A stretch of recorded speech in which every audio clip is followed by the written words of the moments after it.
Hello and welcome to the Victory of Valhalla podcast, the original and unofficial podcast for all things Augustana University Vikings athletics.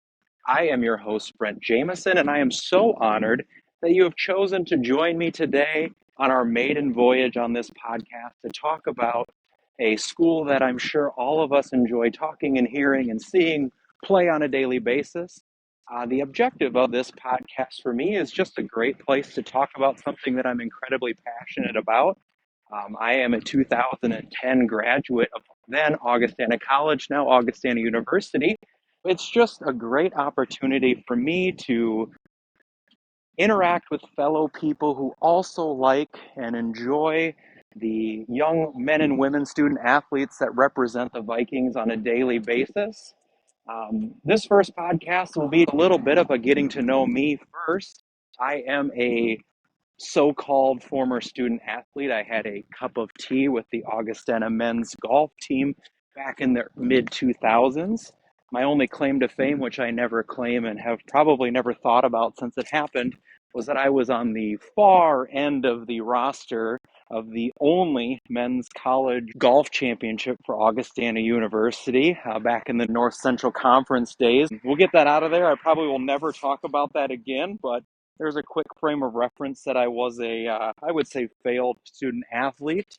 But over the next 4 years of my college career, I probably spent more time worrying about how Augustana Vikings were doing and less about my academics. But nevertheless, it's brought me back to this point where we're at now, where I just really enjoy the sacrifice and time that these young men and women put into the enjoyment that we get to enjoy on Saturday afternoons and Thursday nights and Friday and Saturday evenings and all the other days of the week. I just want to thank them first for all of their hard work. This episode here, I'd like to mainly talk about and kind of put a wrap on the 2024-2025 athletic season, which I think was a great one.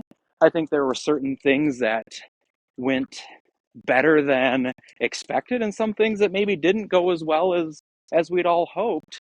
But nevertheless, it was a finish of 19th in the Learfield standings, which, for those of you who do know or don't know, the Learfield is the standings for overall sports excellence for the Division II. They also have a Division I, Option 2, and all the other divisions, but we finished 19th overall, which was good for second in the NSIC. I think that's a definite thing that we can improve, and it really shows the overall strength of the athletic department as a whole. As I can remember in my time growing up here in Sioux Falls and also as a Augustana student, athletics weren't always a strong suit. We weren't always the successful programs that we have today, and thanks to the coaching and ability to have a community rally around and really help grow the athletic department through generous gifts and just investments that were not made previously. So it's been really exciting to see the last 20, 25 years, the investment that the community of Sioux Falls, both the business community and the alumni community, investing in athletics, and also just campus-wide. It's amazing if you have not been on campus for 10, 20 years. It's always fun to listen to alumni talk about how much has changed. It's still the same old Augustana College, now Augustana University, but it's growing and evolving in this ever-changing world, and it's just exciting to see an institute of secondary education continue to grow, because that's not always the case for other institutions around the country. To get back onto track, I'm just going to hit some personal highlights for me. I think there are numerous highlights throughout the year that people could talk about, but I'm just going to kind of go in a quick chronological order, and I'm sorry if I missed one of your favorites, but these were just some of my personal highlights that I experienced or have kind of a special memory for me now that we're at some point 9-10 months later. But one of my first highlights for sure was going up in Brookings when Augustana was able to go up against the mighty Jackrabbits of South Dakota State University. Talk about how times have changed and the trajectory of both of those schools since they last faced on the football field. But I think it's been really impressive to see the paths that both schools have taken. Obviously, SDSU has had tremendous success on the FCS level, and then Augie, I feel like, has really blossomed with their involvement with the NSIC and really investing in and being one of the premier Division II institutions in the United States. That night was really special to me too, being a South Dakota guy. I had so many people who I grew up with attend South Dakota State, and obviously when it goes on the schedule there a few months ahead of time, I'm getting calls and text messages from friends. Can you believe this? Is this a joke?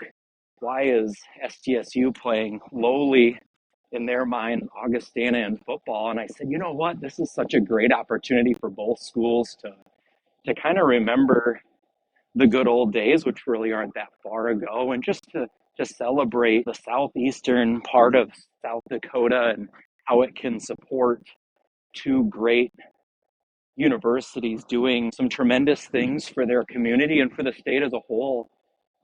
It was a beautiful night. I think it was like 80 degrees. My wife and I went up to the game. We did some tailgating with friends, which if you haven't been able to go up to an SDSU game, it is fun.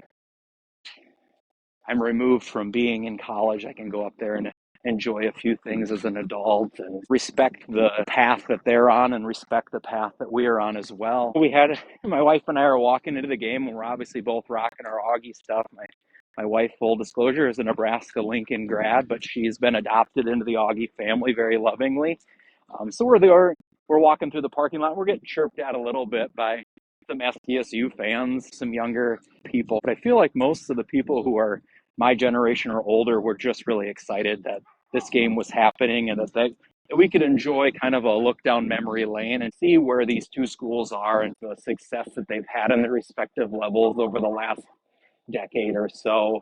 The game started off with a bang, a very unexpected forced turnover on the opening kickoff, and Augie gets the ball with a good scoring chance, and unfortunately a field goal was all we were able to get out of it. But it was really cool to take a picture of that big beautiful scoreboard at Dana Dykhouse Stadium and see 3-0 Augustana, and you know, that for me, that was, God, that would have been, you know, the highlight of the game. But you know, watching our guys go up there and play, they looked the part. I was so proud of them.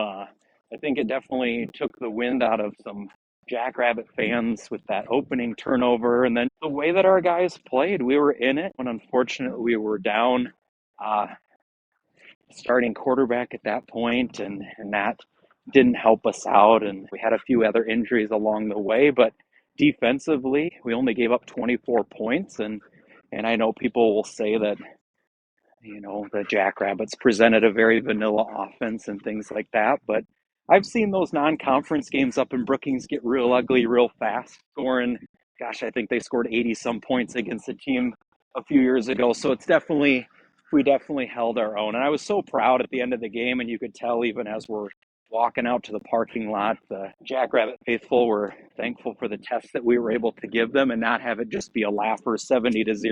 And I'm very thankful for that too, because I would have really struggled with that. But I was just so proud of our guys, and I thought they really represented our school well, and the quality of football that Coach OJ has produced, especially over these last few years, where it's really just been consistently growing.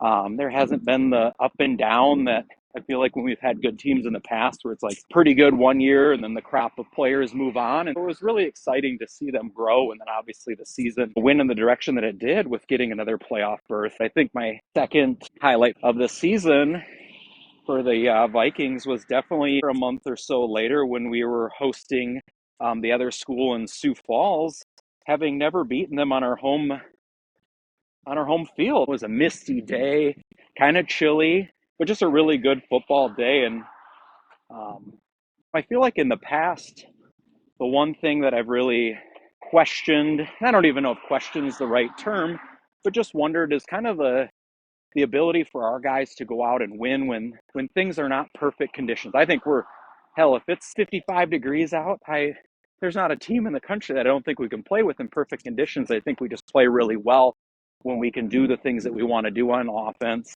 and we can play the kind of game, the kicking game, and control all the aspects of the game. With the adverse conditions, I was really impressed how we came out. We got scored on the opening possession and then hit right back. Garrett Epperson, just an unbelievable performance.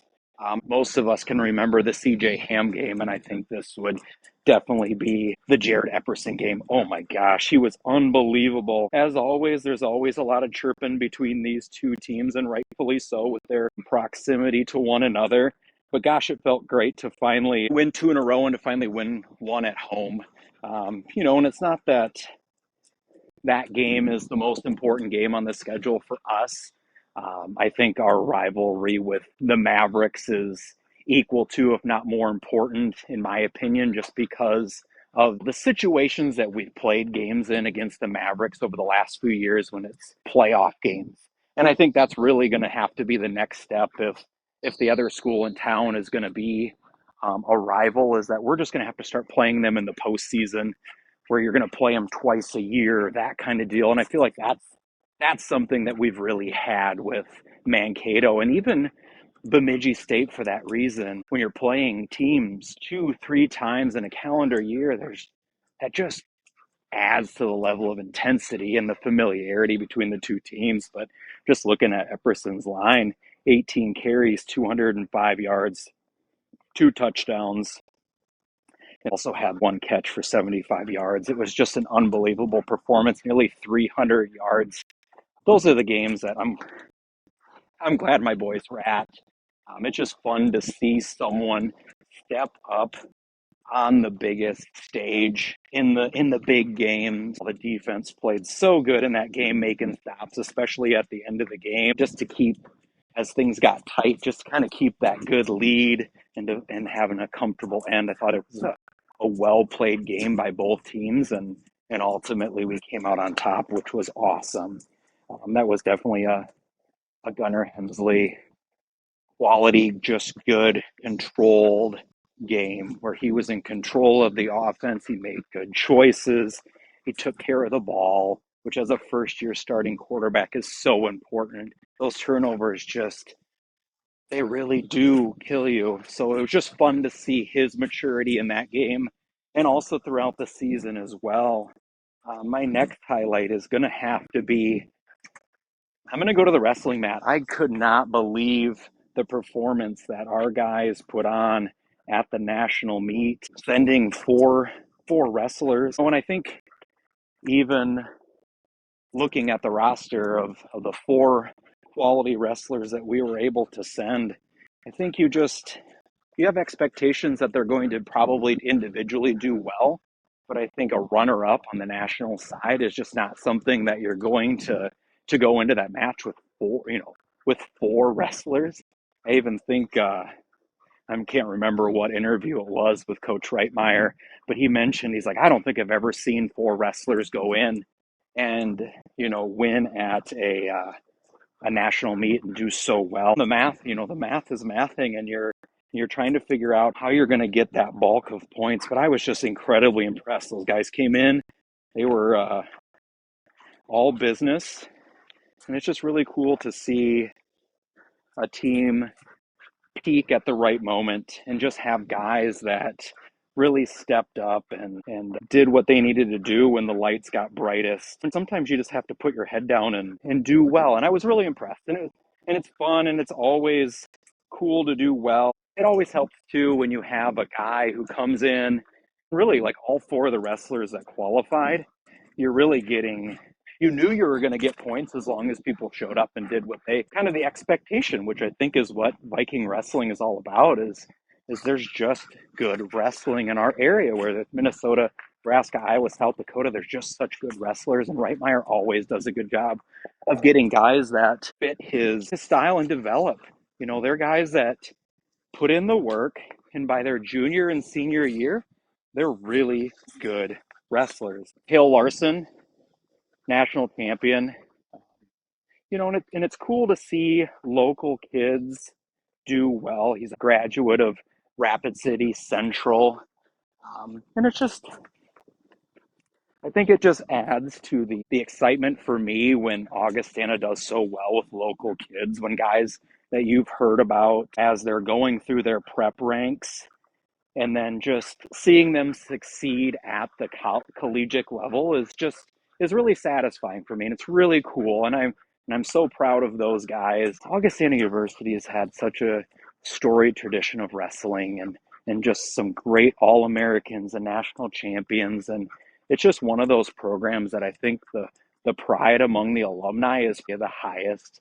I mean, you just see guys that stay in the Sioux Falls community and they stay involved in the wrestling. They're coaching at the high school level, at the AAU level, and younger kids. And it's just really cool to see them call this home and then also prepare the next generation for hopefully being future Vikings as well. Another shout out for Jackson Roman and seeing what he did over the last few years, and obviously a couple heartbreaking runners up to the previous 2 years and then getting his way into the third place match. I know that's probably not exactly the path that he wanted to be on, but just seeing him fight back and do the things that championship wrestlers do was really cool. 3 years, 3 All-Americans. That's impressive because we all know in college athletics, things can happen. People get dinged up and it doesn't take much. It could be a twisted ankle at the wrong time and you lose momentum and all that stuff. So it was just really cool to see him for 3 years fight through the dings. And I'm sure he was aching by the end, but just to see him get another All-American on that.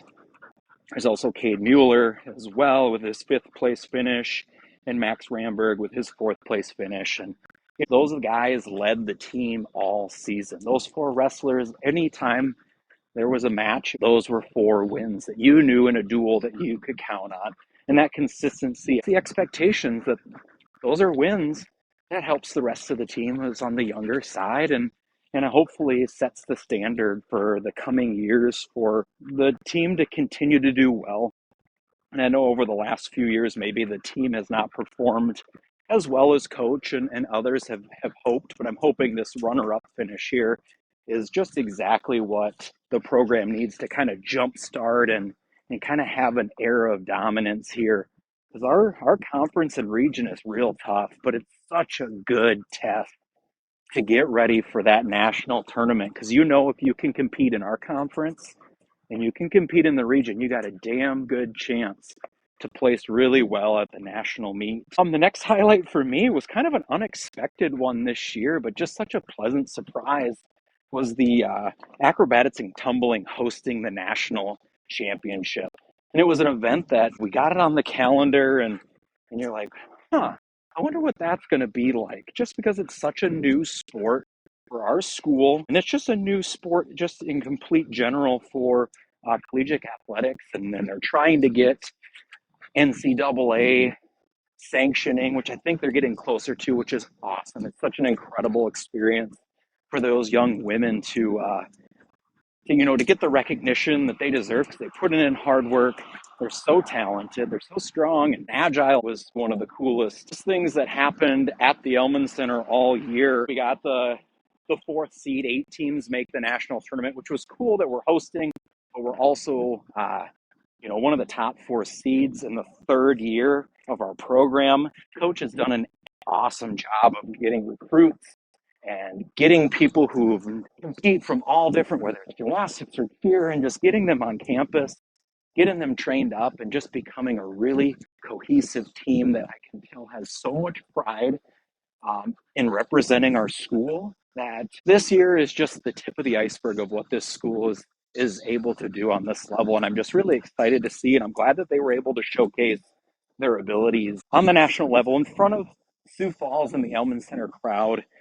First round, getting that win over Fairmont State. I can't imagine how nervous they were with the incredible crowd that was there. A huge shout out for students, the community. One of the best attended events that the Elman Center had all year, and the energy level was through the roof. Unfortunately, I wasn't able to make it, but I was watching it on the live stream, and even the commentators were just so impressed that a school that really has no history in this sport was able to just embrace that and just enjoy the experience. And then obviously you had the perennial national championship contenders and winners of the Baylor Bears play us. We competed against them in the 2nd round, and it's a cool experience and such an honor to host and play against team that's just that good. Like, they are incredible. Um, and it's just really cool to see what that level can get to, what near perfection can look like without being too praiseworthy. I can't imagine what our gals felt going into that match competition and just seeing Baylor, the champions, across the way from them. And I thought our team represented our university very admirably, and I could not be more proud. I just can't wait for next season. I know that this is just the beginning of something that's really special and makes our small D2 school in Sioux Falls, South Dakota stand out compared to some of the other ones. And I really appreciate our athletic department seeing this as an opportunity to get not only more athletes on campus, but just incredible student athletes, just from all different areas of the country. They're recruiting Texas and Arizona, and just having them exposed to Sioux Falls again, just seeing so many local athletes compete too.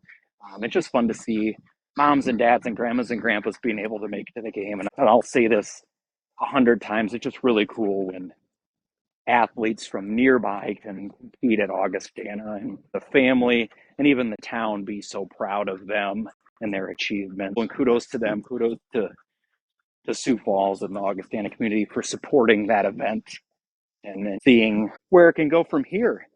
My last event, maybe not so much an event, but just a person. And I don't think I can say enough about this athlete, and it's Bryn Greenwaldt of the women's swimming team. Just an incredible student athlete competing. She competed at the Division II National Championship for swimming and for track and field on the same weekend. And I don't even know how people can mentally prepare themselves to compete at one championship, let alone two. My family and I were down actually in Lincoln, Nebraska, visiting where my wife went to school, and I can't get my eyes off the internet, and I'm seeing what Bryn's doing, and oh, she's on her drive here, or oh, she's doing this, and just it was really cool the way that the swim community, the NCAA Division II, was able to celebrate her and what she had accomplished, and just the uniqueness and the impressiveness of her achievement. So it's just really, really fun to see someone from our school doing something so unique and at such a huge, huge level.